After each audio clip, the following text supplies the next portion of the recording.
Top Telugu news కి స్వాగతం. మున్సిపాలిటీలలో గ్రామ పంచాయతీలలో మాదిగలకు చెప్పులు కుట్టే కార్మికులకు ప్రత్యేకంగా ప్రధాన రహదారులలో నూతన షాపులు నిర్మించి ఇవ్వాలి. అదేవిధంగా చెప్పుల చిన్న తయారీ యంత్ర పరికరాలు ఇవ్వాలని డిమాండ్.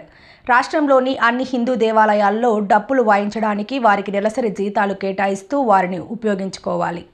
మాదిగ చర్మ డప్పు కళాకారుల పోరాట సమితి రాష్ట్ర అధ్యక్షుడు రెడ్డిపోగు గురవయ్య మాదిగ నంద్యాల జిల్లా పర్యటనలో భాగంగా మీడియా సమావేశంలో మాట్లాడుతూ డప్పు కళాకారుల సంక్షేమం మరియు లీడ్ క్యాప్కు అన్ని జిల్లా కేంద్రాలలో రాష్ట్ర వ్యాప్తంగా కేటాయించిన స్థలాలను మరియు లెదర్ పార్కులను తదితర వాటిని అలాగే రాష్ట్ర వ్యాప్తంగా రోడ్ల సైడు పాత చెప్పుల తయారీదారులైన మాదిగల సంక్షేమం కోసం కాంప్లెక్స్లు నిర్మించాలని అలాగే నూతన సాంకేతిక పరిజ్ఞానంతో మద్రాస్ రాష్ట్రంలో చెప్పుల తయారీ విధానాలను ట్రైనింగ్ల ద్వారా తరిఫీదు ఇచ్చి మాదిగల అభివృద్ధికి రాష్ట్ర ముఖ్యమంత్రి వర్యులు నారా చంద్రబాబు నాయుడు తోడ్పడాలని ఆయన డిమాండ్ చేశారు. ఈ కార్యక్రమంలో మాదిగ చర్మ డప్పు కళాకారుల సంక్షేమ సంఘం రాష్ట్ర నాయకుడు ఎన్ లక్ష్మణ్, న్యాయ సలహాదారు డాక్టర్ జి బాలస్వామి, తొగర్సిడ్ పి మదన్ మోహన్, ఎల్లయ్య, యువ న్యాయవాదులు జి కృష్ణ, కె ప్రవీణ్ కుమార్ తదితరులు ఈ కార్యక్రమంలో పాల్గొన్నారు.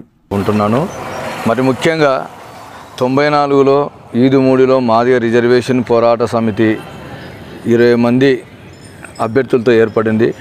అందులో ప్రాథమికంగా మరి కృపాకరు, కనకారావు, కృష్ణమాదిగ, బ్రహ్మయ్య, శ్రీను అట్లా అనేక మంది 20 మంది సభ్యులతో ఏర్పడి ఒక 30 దశాబ్దాలు మాదిగ రిజర్వేషన్ పోరాట సమితి రిజర్వేషన్ ఫలాల కోసం ఒకవైపు పోరాటం జరుగుతుంటే సరికొత్త ఆలోచన విధానంతో మరి రోడ్లపైన పాత చెప్పులు కుట్టుకుంటూ జీవనం కొనసాగిస్తున్నటువంటి మాదిగ సామాజిక వర్గం సభ్యులు అలాంటి కుటుంబాలను గురవయ్య గారు గుర్తించి వీరి కోసం ఎవరు పోరాటం చేయాలనే ఉద్దేశంతో మరి ఒక 15 సంవత్సరాల క్రితం 2001 సంవత్సరంలో ప్రారంభించి గురవయ్య గారు మరి మాదిగ చర్మకారుల డప్పు చర్మకారుల సంక్షేమ సంఘాన్ని స్థాపించి రాష్ట్ర వ్యాప్తంగా తిరుగుతూ వాళ్ళందరినీ కళాకారులను చర్మకారులను సమీకరించి ఒక పెద్ద పోరాటం చేయడం వలన ఒకేసారి గౌరవ మరియు ప్రస్తుత ముఖ్యమంత్రి వర్యులు నారా చంద్రబాబు నాయుడు గారు ఒకేసారి వీళ్ళ సమస్యలు విని 75,000 మందికి చర్మకారులకు డప్పు కళాకారులకు పెన్షన్ మంజూరు చేయడం జరిగింది. అది ఈ గురవయ్య, లక్ష్మణ్ వీరి యొక్క త్యాగ ఫలితమే. ఇందులో కృష్ణమాదిగ గారి పాత్ర అయితే ఏమీ లేదు. ఈయన రిజర్వేషన్ల వర్గీకరణ కోసమే. అయితే ఒకవైపు ఏమో వర్గీకరణ జరిగింది, చంద్రబాబు నాయుడు గారు మంచిగా చేశారు, కానీ పబ్లిక్ రంగము మూతపడిపోయింది. ప్రభుత్వ సంస్థలలో ఉద్యోగ భద్రత లేదు, ఉద్యోగాలు లేవు.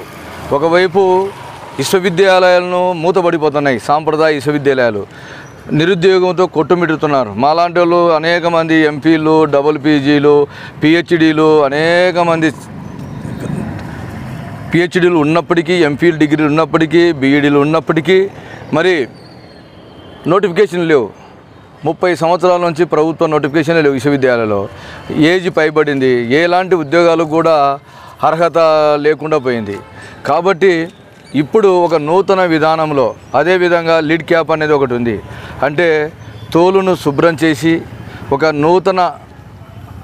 నూతన ఒరవడి ఒక కొత్త సాంకేతిక పరిజ్ఞానంతో చెప్పులు తయారు చేసే విధానాన్ని తమిళనాడులో ట్రైనింగ్ ఇవ్వడం జరుగుతుంది. అయితే చంద్రబాబు నాయుడు గారే లెదర్ పార్కులు అని చెప్పేసి సుమారుగా 75 ప్రాంతాలలో లెదర్ పార్కులు ఉన్నాయి. కానీ అవి ఎక్కడున్నాయో ప్రతి జిల్లాలో స్థలం ఉంది. ఆ స్థలము ఎక్కడుందో ఏమో ఎవరికి తెలియదు. కానీ ఒకవైపు ఏమో మాదిగల యొక్క కులవృత్తి ద్వారా డప్పును సృష్టించినారు, డప్పు సంగీతాన్ని వినిపించినారు. పాదరక్షకులకు మొట్టమొదటిసారిగా చెప్పుల తయారీ యొక్క శాస్త్రజ్ఞులు. అయితే ఈరోజు చెప్పుల షాపులు పెద్ద పెద్ద బిగ్ షాట్స్ అనేక మంది బ్రాహ్మణులు పెడుతున్నారు, చౌదరులు పెడుతున్నారు, రెడ్లు పెడుతున్నారు, మరి కాపులు పెడుతున్నారు. అనేక మంది పెట్టుబడిదారులు సరికొత్త కోట్ల రూపాయల పెట్టుబడి పెట్టి ఇప్పుడు ఉత్తరప్రదేశ్లో కాన్పూర్ ఉంది, లక్నో ఉంది. కాన్పూర్లో అదేవిధంగా ఆగ్రా చెప్పుల తయారీకి భారతదేశంలో ప్రసిద్ధిగాంచినటువంటివి.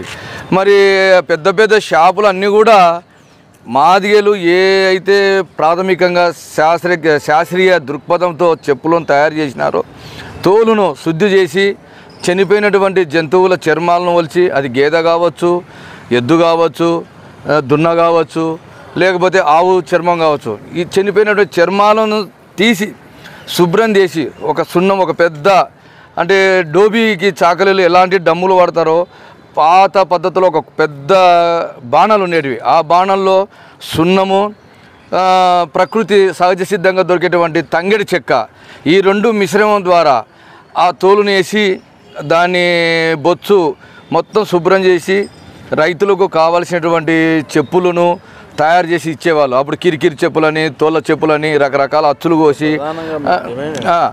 సరే ఇవన్నీ కూడా ఇప్పుడు మా రాష్ట్ర అధ్యక్షుడు, వ్యవస్థాపక అధ్యక్షుడు గురువయ్య గారు ఇందుకు సంబంధించినటువంటి ప్రధాన మాదిగలు కావాల్సినటువంటి డిమాండు, వారి అభివృద్ధి అవన్నీ కూడా ఆయన మాట్లాడతాడు. కాబట్టి నాకు మీడియా మిత్రులకు ఈ అవకాశం ఇచ్చినందుకు కృతజ్ఞత. ఏదైనా లెదరు ఈ ఫ్లవర్స్ పెడుతున్నారు. ప్రపంచ దేశాల్లో ఫ్లవర్స్ అంటే ఏ ఇంటికి వెళ్ళినా ఫ్లవర్స్ ఉంటే ఆ ఇంట్లో ఆకర్షించబడుతుంది. ఆ ఫ్లవర్స్ని కూడా లెదర్తో తయారు చేస్తున్నారు. ఇట్లా మాకు 7 పొరలుగా ఉంటుంది. మన రాష్ట్రంలో ఈ డప్పు కళాకారులకు ఎంతమందికి పింఛన్ వస్తుంది? అయ్యి ఇప్పటికి 1,20,000 మందికి వస్తుంది. కానీ మేము ముందు 1,50,1,70,00,000 మంది ఉన్నాం. కానీ డప్పు కళాకారులము, చర్మకారులము, లేకుంటే మా జాతికి సంబంధించిన వాళ్ళం. మా తాత చెప్పులు కుట్టాడు, మా నాన్న చెప్పులు కుట్టాడు. గవర్నమెంట్ మీకు మంచి మంచి సౌకర్యాలు కల్పిస్తున్నాము, మంత్రి పదవులు ఇస్తున్నాము, రిజర్వేషన్లు కల్పిస్తున్నాము, ఏబిసిడి వర్గీకరణ జరిగిందని చెప్తున్నారు. దాని మీద మీ అభిప్రాయం? ఓకే, కరెక్టే. మా ఇంట్లో ప్రపంచంలో ఒక 20 మందికో 50 మందికి ఇస్తే మిగతా వాళ్ళ పరిస్థితి ఏంటి? ఒక 50 మందికి మంత్రుల పదవి ఇచ్చారనుకో, 1,70,00,000 ఉన్న మాదిగలము మేమంతా ఎట్టపోవాలి? అంటే అందరికి ఇవ్వలేదు గవర్నమెంట్. ఇవ్వలేదు కాదు, వాళ్ళకి సంక్షేమ పథకాలు కదిగించాలి కదా. సంక్షేమ పథకాలు లేకుండా మేము ఎక్కడ ఎదుగుతాం? మమ్మల్ని ముద్రేశారు, పక్కనేసాం. మొన్న ఒక 1 వీక్ కిందట ముఖ్యమంత్రి గారు డప్పు కళాకారులను ఇళ్ళకి పోయి సందర్శించి లెదర్ పార్కులు ఏర్పాటు చేస్తాను, లెదర్ జోన్ ఏర్పాటు చేస్తాను చెప్తాను. దానికి కూడా నేను చెప్తాను. ముఖ్యమంత్రి గారు ఒక ఇంటికి వెళ్ళారు. మాదిగలు ఎవరైతే సీనియర్ మాదిగలు ఉన్నారో, ఈ కులవృత్తిని ఎవరైతే ఆచరిస్తున్నారో వాళ్ళ ఇంటికి వెళ్ళి వాళ్ళ స్థితిగతులను పరిశీలించాలి. ఒక ఇంటికి వెళ్ళి మనం ఈ మీడియాలో పెడితే కాదు. ప్రతి ఇంట్లో మాదిగలు ఈరోజు దుర్భర పరిస్థితిలో ఉన్నారు. మేము బయటికి వెళ్తే మా టీ మేము తాగితే మా గ్లాస్ మేము గడుక్కొని బయటకు వచ్చే పరిస్థితిలో ఉన్నాం. మమ్మల్ని ముట్టుకుంటే మైలపడే పరిస్థితిలో మేము ఉన్నాం. మమ్మల్ని చైతన్యవంతులు చేయాలంటే ప్రభుత్వం ద్వారానే అయింది. మనుషులు మా వల్ల కాదు, మేము ఎన్ని ఉద్యోగాలు చేసినా మా వల్ల కాదు. ప్రభుత్వం దాన్ని చొరవ తీసుకొని ముందుకెళ్ళి మమ్మల్ని ముట్టుకున్నోడు కానీ మమ్మల్ని తాకినోడు కానీ మైలపడ్డరా. ఈ సమాజంలో వర్ణాలు ఉండేవి పూర్వం, ఇప్పుడు కులాలు వచ్చాయి. వర్ణాలకు కులాలకు ఎంత తేడా ఉంది? ఇప్పుడు రాబోయే రోజుల్లో మీ భవిష్యత్ ప్రణాళిక? మా భవిష్యత్తు ప్రణాళిక ప్రతి గ్రామంలోనే మా దళిత వాడల్లోకి మేము వెళ్తాం. మా మాదిగ చర్మ డప్పు కళాకారులను చైతన్యవంతులను చేస్తాం. రాష్ట్రంలో మనకు రావాల్సిన వాటను అడుగుతాం. న్యాయవంతమైన వాటనే, మాకు అన్యాయం వద్దు. న్యాయవంతమైన వాటం కోసం మేము ఎంతవరకైనా వెళ్తాం. ఏ ఉద్యమాన్నైనా శ్రీకారం చుడతాం.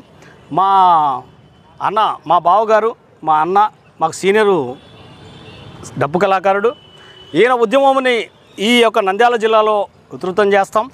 రాష్ట్ర వ్యాప్తంగా కమిటీలు వేస్తున్నాం. రాష్ట్ర వ్యాప్తంగా మాకు మాదిగలను ఆదరించే వాళ్ళు చాలామంది ఉన్నారు. కృష్ణమాదిగ వర్గంలో మాకు చేసిండొచ్చు, కానీ 95%లో మేము బాధల్లో ఉన్నాం. ఒక 5% వర్గీకరణ గురించి మేము మాట్లాడలేదు. మా వాళ్ళకి కావాలి, మా పిల్లలకు కావాలి, మాకు కావాలి. కానీ మా 95% ఉన్న సమస్యను తీర్చేదేవుడు. దానికోసం మేము నోరెత్తుతాం. దానికోసం ఎన్ని ఉద్యమాలైనా చేస్తాం. మా సీనియరు మా బావగారిని స్టేటు లీగల్ అడ్వైజర్గా మేము అపాయింట్మెంట్ చేసుకున్నాం. ఆయన ద్వారా అవసరమైతే కోర్టులో ఏం చేయాలనో అది కూడా చేసుకుంటాం. మా ప్రతి కార్యక్రమాన్ని, మా యొక్క ప్రతి ఒక్క ఏదైతే ముందుకెళ్లాలో దాన్ని మేమంతా నిబంధనలు చేసుకొని ఒకసారి కూర్చొని దాన్ని నెరవేర్చడానికి సిద్ధంగా ఉన్నాం. ప్రభుత్వం ద్వారా మాకు రావాల్సిన ప్రతి వాటను ఓన్లీ మీకు సంక్షేమమేనా, రాజకీయంగా ఏమైనా కావాలి? మాకు రాజకీయంగా మేము అభివృద్ధి పొందాలి. ఒక 50 మందికి 20 మంది 30 మంది ఇవ్వడం కాదు. మా మహిళలు కూడా ప్రైవేట్ రంగంలో, గవర్నమెంట్ రంగంలో అభివృద్ధి పొందాలి. సమాన వాటా కలిగించాలి, మాకు సమాన వాటా కలిగించాలి. దానికి ప్రభుత్వాలు ఏదైతే ముందుకు వస్తాయో దానికోసం మేము ఎంత దూరమైన వెళ్తాం. మమ్మల్ని ఆదరించేవాడు దగ్గర ఉన్నప్పుడు మేము వెళ్తాం. మాకు వ్యతిరేకించిన వాడు ఉన్నప్పుడు మేము ఉద్యమాలు చేస్తాం. మేమేమి ఎవరిని ఇబ్బంది పెట్టాం, ఎవరిని బాధ పెట్టాం, అట్లానే ఎవరిని దూషించాం. మాకు రావాల్సిన వాటను న్యాయంగా ఇస్తే మేము దానికోసం మేము దూరమైన వెళ్ళడానికి సిద్ధంగా ఉన్నాయి. త్వరలోనే మేము అపాయింట్మెంట్ తీసుకుంటాం. మొన్న కలిసి వచ్చాం. వినతి పత్రం ఇచ్చాం. మళ్ళీ కూడా వెళ్తాం, మా పెద్దలతో అందరితో వెళ్తాం, ఆయనకు వివరంగా చెప్తాం. ఆయన దాన్ని మాకు అర్థం చేసుకొని మాకు రావాల్సిన వాటాను, మాకు రావాల్సిన నిధులను, మాకు రావాల్సిన ఏదైతే ఈ పింఛను సదుపాయం ఉందో, ఒక గ్రామంలో ఈరోజు గ్రామంలో 1000 మంది ఉంటే 3-4కి ఇస్తే సరగదు. ఈరోజు చెప్పులు కుట్టాడు 100 మంది ఉన్నారు, వాళ్ళందరికీ ఏమని మనం అంటల్లా, న్యాయమైన వారికి చేసేవాడికి ఏమని మనం డిమాండ్ చేస్తున్నాం. దానికి సీఎం గారిని కలుస్తాం, సీఎం గారి దృష్టికి తీసుకెళ్తాం, ఆయన ఆలోచన విధానాన్ని ముందుకు తీసుకెళ్తాం. ఓకే, నాకు నమస్కారాలు. మీరు మమ్మల్ని, ఎందుకంటే మీరు లేకపోతే మేము లేం. ఈ సమాజంలో మీరే మాకు అండ. మీరు ఎందుకంటే ఏ వర్గాన్నైనా, ఏ జాతినైనా, ఏ మతాన్నైనా, ఏ కులాన్నైనా, లేకుంటే ఏ పార్టీనైనా ముందుకు మీరే నడిపించగలరు, మీరే ముందుకు తీసుకెళ్ళరు, మీరే ఈ ప్రభుత్వానికి ఈ నివేదికను అందించగలరని మేము ఆశిస్తూ నమస్కారం తీసుకుంటాం. మిత్రులందరికీ నా విన్నపం, ఎందుకంటే ఈరోజు సమాజంలో మేము వెనకబడి ఉన్నాం, మాకు ముద్రేసి పక్కన కూర్చోబెట్టారు. ఈ సమాజంలో మేము చేసిన సేవలు ప్రతి ఒక్కరికి తెలుసు. ఎందుకంటే ఈ సమాజంలో మొట్టమొదట సైంటిస్టులు మా మాదిగలు. ఎట్లా సైంటిస్టులు అంటే, చనిపోయిన చర్మాన్ని ఒలిసి దాన్ని చెప్పులుగా తయారు చేసి లేదా బొక్కెన్లుగా తయారు చేసి రైతులకు అందించిన శాస్త్రజ్ఞులు మా మాదిగలు. అంతేకాదు, ఈ సమాజంలో ఎక్కడైనా పశు చర్మం చనిపోతే దాన్ని క్లీన్ చేసి ఊరి బయట తీసుకెళ్ళి ఆ ఊరికి, ఆ గ్రామానికి, ఆ మండలానికి రోగాలు రాకుండా ఆపింది మా మాదిగలు. మా మాదిగల పాత్ర ఈ భారతదేశంలో కానీ ప్రపంచవ్యాప్తంగానే భయంకరంగా ఉంది. కానీ ఈరోజు మమ్మల్ని అణగారిన వర్గాలుగా గుర్తించి మమ్మల్ని ఎక్కడో దూరంగా ఊరి బయట పెట్టినా మేము ఈ సమాజానికి ఎన్నో సేవలు చేస్తున్నాం. ఈరోజు మీరు అంటరాని వారిగా మమ్మల్ని ముద్రేసి బయటపెట్టినా మేము ఈ సమాజానికి చేయవలసిన ప్రతి కార్యక్రమం చేస్తున్నాం. అందుకనే ప్రభుత్వాలు మమ్మల్ని గుర్తించాలి. ఎందుకు గుర్తించాలంటే, ఈ సమాజానికి సేవ చేస్తున్న మేము ఈ మాదిగ డప్పు శబ్దం విన్న తర్వాత మంచంలో పండుకున్న ముసలామకా నుంచి ఈరోజు వయసు కుర్రోడు పిల్లోడు వరకు కూడా డ్యాన్సులు వేస్తాడు. ఆ శబ్దం వినంగానే, ఆ చిర్ర శబ్దం వినంగానే ప్రతి ఒక్కరికి ఒక నాట్యం ఆడాలనే ఆలోచన వస్తుంది. దాన్ని కనిపెట్టింది మేము.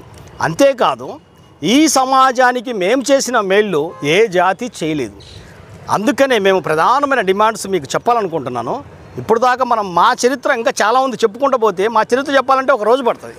కానీ మేము ప్రధానమైన డిమాండ్ ఏంటంటే, మా చర్మకారులు ఎవరైతే ఉన్నారో రోడ్డు పైన గుట్టుకునే వాళ్ళందరికీ ప్రతి ఒక్కరికి రూము నిర్మించి వారికి 1 లక్ష రూపాయలు రుణం ఇవ్వాలి. ఎందుకు ఇవ్వాలి? వానకు, గాలికి, లేకపోతే దుమ్ము ధూళి ఇవన్నీ మా సమాజం మీద, మా వాళ్ళ మీద తట్టుకొని సమాజానికి సేవ చేస్తున్నాం. మీరిచ్చే 150 కాదు, మా సమాజానికి మేము మొట్టమొదట చేసే సేవ ఏంటంటే, ఏ చెప్పు అయితే తెగిపోతుందో ఆ చెప్పును మేము చేతపట్టుకొని శుద్ధి చేసి కుట్టి 10-5 తీసుకొని మేము బ్రతుకుతున్నాం. అలా కాకుండా ఈ సమాజంలో సీనియర్ డప్పు కళాకారులు మా వాళ్ళు చాలామంది ఉన్నారు. ఆ సమాజంలో అసలు ఈ ప్రపంచంలో ఏదైతే టెలికాం లేనప్పుడు దండోర ద్వారా ఈ ప్రపంచానికి మేము శాటింపేసి, ఈ దండోర ద్వారా ప్రతి గ్రామంలో దండోర వేసి ఫలాంది జరుగుతుంది, ఎంఆర్ఓ వస్తుండ్రు, ఎంపీ వస్తుండ్రు, లేదంటే మంత్రి వస్తుండ్రు, ముఖ్యమంత్రి వస్తుందని చెప్పగలిగిన క్యాపబిలిటీ మాకే ఉంది. ఎందుకంటే మా సొంతం, అది మా ఇంట్లో పుట్టింది. మమ్మల్ని సమాజం వెలివేసినా, దూరం పెట్టినా మేము సమాజానికి సేవే చేస్తున్నాం. అయితే మా సీనియర్ డప్పు కళాకారులకు గౌరవ వేతనం ప్రకటించాలని మేము కోరుకుంటున్నాం. అలాగే 35 సంవత్సరాలు నిండిన ప్రతి ఒక్క చర్మకారుడికి పింఛన్ ఇవ్వాలని మేము డిమాండ్ చేస్తున్నాం. లిడిక్యాబ్ సంస్థకు సంబంధించి 176 లిడిక్యాబ్లు చంద్రబాబు హయాంలో ఉమ్మడి ఆంధ్రప్రదేశ్లో ఇచ్చారు. ఈరోజు అన్యాయక్రాంతమైంది. అది అన్యాయక్రాంతమైన దాన్ని తిరిగి ప్రభుత్వం ఓపెన్ చేసుకొని, ప్రభుత్వమే తీసుకొని దాంట్లో కంపెనీస్ ఏర్పాటు చేసినట్లయితే మా మాదిగ స్త్రీలు, మా మాదిగ అన్నదమ్ములు, మా మాదిగ బాబాయిలు, మాకు సంబంధించిన మా కుటుంబాలు దాంట్లో ట్రైనింగ్ తీసుకుంటుంది. అది మేము ప్రపంచానికి ఎక్స్పోర్ట్ చేయగలం. ఎందుకంటే ప్రపంచంలోనే మాదిగ చర్మకారులకు సంబంధించి 3వ స్థానంలో ఉంది మంది. గోల్డు, ఆ తర్వాత వజ్రాలు, ఆ తర్వాత మన మాదిగ చర్మాలు ఏదైతే ఉందో అది ప్రపంచంలో 3వ స్థానంలో ఉంది. ఈరోజు జర్కిని ఉన్న వాళ్ళ ఇంట్లోనే వేసుకుంటారు, కానీ లేని ఇంట్లో వేసుకోవట్లేదు. అది 10-15 వేల రూపాయలు పెట్టి కొనేంత స్థితి మా మిడిల్ క్లాస్ లేదు. ప్రపంచ దేశాలలో ఏదైతే చర్మాకు సంబంధించి ఉందో ఆ చర్మానికి సంబంధించిన లెదర్సు, బ్యాగ్స్, అలాగే జర్కిన్స్, అలాగే ఈ సోఫా సీట్లు, ఈ పుస్తకాలకు సంబంధించిన ఈ యొక్క ఏదైతే ప్యాకేజీలు ఉన్నాయో ఇవన్నీ మా మాదిగలు కనిపెట్టింది. ప్రపంచంలో అప్పుడు గతంలో మాకుండేది ఏంటంటే తంగేడి జిక్క, లేకపోతే సున్నము, వేసుకొని మాకు ఇక్కడ ఈ చుట్టుపక్కల నేర్పించాం, మేము ప్రపంచంగా నేర్పించాం, ఈ విధంగా ఇది వెళ్ళిపోతుంది అని నేర్చుకున్న తర్వాత ఈరోజు నాలెడ్జ్ పెరిగి దానికి ఏదో ఇచ్చి దాన్ని 7 పొరలుగా తీస్తున్నారు. ఒక పొర ఏమవుతుంది, జర్కిన్ అవుతుంది, రెండవ పొర సోఫా షీట్ అవుతుంది, మూడవ పొర వచ్చేసి ఈ బ్యాగ్స్ ఏదైతే ఉన్నాయో ఈ బుక్స్కి వచ్చేసి అట్టలు అవుతున్నాయి, నాలుగవ పొర వచ్చేసి అత్యంత ఖరీదైన, ప్రపంచంలో అత్యంత ఖరీదైన